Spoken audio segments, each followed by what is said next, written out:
નબીરાઓના bike ઉપર જોખમી સ્ટન્ટનો video આવ્યો છે સામે। રાજકોટ મોરબી હાઈવે પર કરવામાં આવી રહ્યા છે સ્ટન્ટ। પોતાના અને અન્ય લોકોના જીવ જોખમાય તે રીતે નબીરાઓ બાઇક ચલાવી રહ્યા છે। તેજન જનનર અને પકો કોળી નામની આઈડી ઇન્સ્ટા આઈડી ઉપરથી વિડીયો કરવામાં આવ્યા છે અપલોડ। સોશિયલ મીડિયામાં સસ્તી પ્રસિદ્ધિ મેળવવા માટે નબીરાઓ આવા સ્ટન્ટ કરતા હોય છે। બાઇક ઉપર જોખમી સ્ટન્ટનો વિડીયો ઉતારવા કારને પણ દોડાવવામાં આવી। જોખમી સ્ટન્ટનો વિડીયો સામે આવતા પોલીસની કામગીરી પર સવાલ ઉઠ્યા છે। તો આ પહેલી વખત નથી કે રાજકોટમાં આવી કોઈ ઘટના હોય। આ પહેલા પણ રાજકોટના રસ્તાઓ ઉપર આવા અનેક સ્ટન્ટ જોવા મળ્યા છે।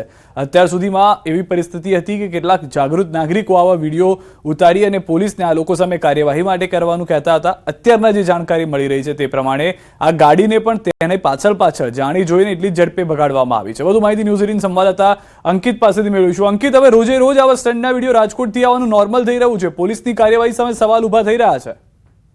ચોક્કસ સિદ્ધાર્થ, રાજકોટ શહેર પોલીસ હોય કે પછી રાજકોટ ગ્રામ્ય પોલીસ હોય, આ તમામની કામગીરી ઉપર સવાલો ઉભા થઈ રહ્યા છે। કારણ કે આ પ્રકારના વિડીયો છે જે છાસવારે સામે આવતા હોય છે, પછી તે ભલે રાજકોટ અમદાવાદ હાઈવે નો હોય કે રાજકોટ ભાવનગર હાઈવે કે પછી રાજકોટ મોરબી હાઈવે કે પછી રાજકોટ જામનગર હાઈવે ના હોય, આ પ્રકારના વિડીયો છે તે છાસવારે સામે આવતા રહે છે। ત્યારે વધુ એક વખત આ બે પ્રકારના જે વિડીયો છે તે ખાસ કરીને સામે આવ્યા છે। માફી ચાહું છું, બે વિડીયો સામે આવ્યા છે કે જેમાં નબીરાઓ છે તે બાઇક ઉપર જોખમી સ્ટન્ટ કરતા હોય અને અન્ય વાહન ચાલકોના જીવ છે જે જોખમમાં મુકતા હોય તે પ્રકારે સ્ટન્ટ કરી રહ્યા હોવાના વિડીયો છે તે સામે આવ્યા છે। ને સમગ્ર મામલાના જે વિડીયો છે તે પકો કોલી 0021 અને તેજન જનાર કરીને આ જે બે ઇન્સ્ટાગ્રામ આઈડી છે તેની ઉપર અપલોડ કરવામાં આવ્યા હોવાનું છે તે સામે આવ્યું છે।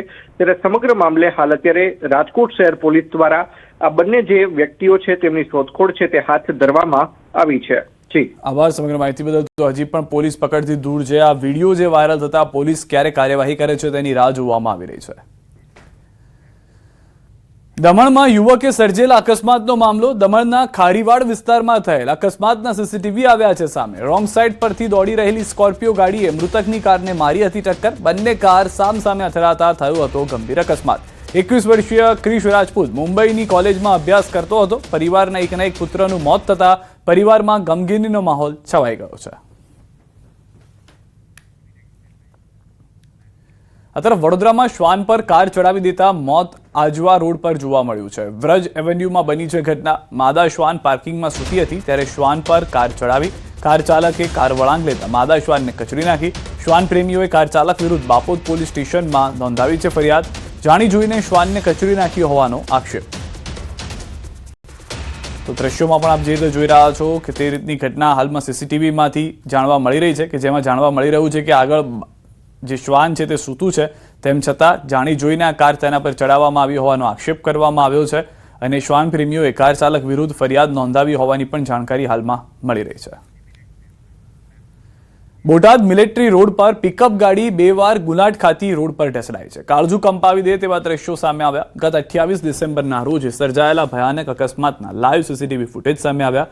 ઘટના કંઈક એવી છે કે બોટાદના હરણકુઈ વિસ્તારમાં રહેતા એક જ પરિવારના આશરે 26 થી 28 સભ્ય પિકઅપ ગાડીમાં સવાર થઈને વાડીએ જમવાના કાર્યક્રમ માટે જઈ રહ્યા હતા। આ ખુશીનો પ્રસંગ માતમમાં ફેરવાઈ ગયો જ્યારે ડ્રાઈવરે સ્ટીયરિંગ પરનો કાબુ ગુમાવતા ગાડી પલટી ખાઈ ગઈ હતી।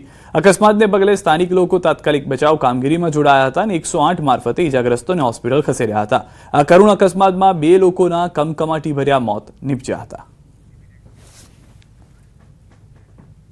દિલ્હી મુંબઈ એક્સપ્રેસ વે પર કારના અકસ્માતનો વિડીયો વાયરલ થયો છે। હરિયાણાના નૂહ જિલ્લામાં દિલ્હી મુંબઈ એક્સપ્રેસ વે પર એક ભયાનક માર્ગ અકસ્માત થયો, જેમાં દિલ્હીથી આવતી એક કારે કાબુ ગુમાવ્યો, જે બાદ તે ઘણી વખત પલટી ખાઈ ગઈ અને બાદમાં ગ્રીન બેલ્ટમાં અટકી ગઈ, જેને કારણે રોડ પર ધૂળના વાદળો છવાઈ ગયા હતા।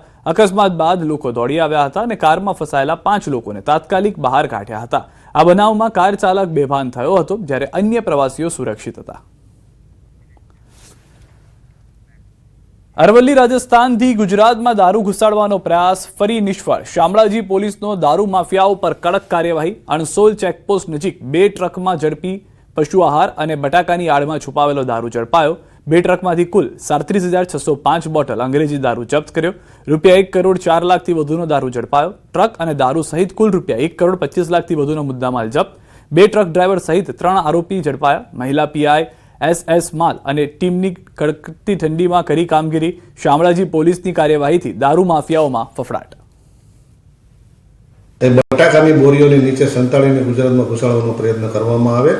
જે અશોક લેલેન્ડ ટ્રકને ચેક કરતા એમાંથી 14,662 જેટલી પ્રોહિબિશન લગત ભારતીય બનાવટની વિદેશી દારૂની બોટલો તથા ટીન ને કબજે કરવામાં આવે.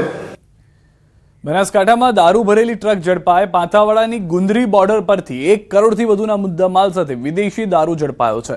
પંજાબથી વિદેશી દારૂ ભરાઈ રાજસ્થાન મારફતે મોરબી જતું ટ્રેલર ઝડપાયું છે. તાડપત્રીની નીચે સંતાડેલો વિદેશી દારૂનો મોટો જથ્થો મળી આવ્યો છે. હેરાફેરી કરતા 3 શખ્સોને ઝડપી જેલ હવાલે કર્યા છે. આટલા લાંબા રૂટ દરમિયાન અનેક રાજ્યોને ટોલ નાકાઓ પસાર થયા છતાં ક્યાંય અસરકારક ચેકિંગ ન થયું એ મોટો સવાલ છે.